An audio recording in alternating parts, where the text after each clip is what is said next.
বর্তমান বিশ্বের বৃহত্তম রাষ্ট্র রাশিয়া। বাংলাদেশের চেয়ে কম জনসংখ্যার দেশটিতে ২৪ লাখের বেশি মুসলমানের বসবাস। প্রতিনিয়ত বাড়ছে এই সংখ্যা।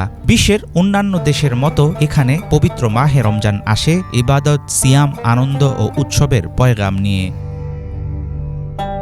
আয়তনে প্রায় ১১৬টি বাংলাদেশের সমান দেশটিতে রোজার সময়কাল প্রায় ১৫ ঘণ্টা।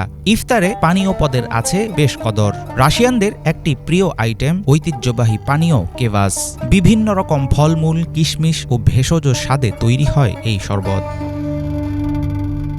রুশ ইফতার টেবিল ভরা থাকে শাকসবজি আর নানা রকম ফল দিয়ে। রোজা ভেঙেই পান করা হয় তাজা ও শুকনো ফলের তৈরি পানীয়। শুরুর দিকে সালাদ থাকলেও ইফতারের মধ্যভাগে খাওয়া হয় মাংস বা মাছের তৈরি কোনো আইটেম। সবজির মধ্যে থাকে জুকিনি, টমেটো এবং বেগুনের মতো স্টাফড সবজি। রুশ মুসলমানদের প্রিয় আরেকটি খাবার হচ্ছে কিব্বে। মাংস, চাল এবং মশলা দিয়ে তৈরি মধ্যপ্রাচ্যের ঐতিহ্যবাহী এই পদটি রাশিয়াতেও সমান জনপ্রিয়। হরেক রকম ফলের চাহিদা থাকলেও রমজানে মিষ্টি খাবারে তেমন আগ্রহ দেখা যায় না এখানকার মুসলমানদের মধ্যে। তবুও কখনো কখনো বানানো হয় মধুর মিশ্রণে তৈরি কেক, মেডোভিক।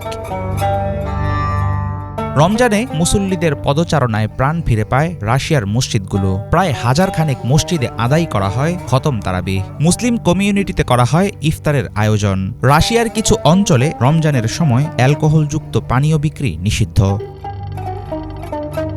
দীর্ঘদিন ধর্ম পালনে কঠোরতা থাকলেও এখন অবস্থা অনেকটাই সহনীয়। দেশটিতে প্রতিনিয়ত বাড়ছে মুসলমানের সংখ্যা। স্থানীয়দের আশা অদূর ভবিষ্যতে রমজান এখানে পালিত হবে রাজকীয় মর্যাদায়।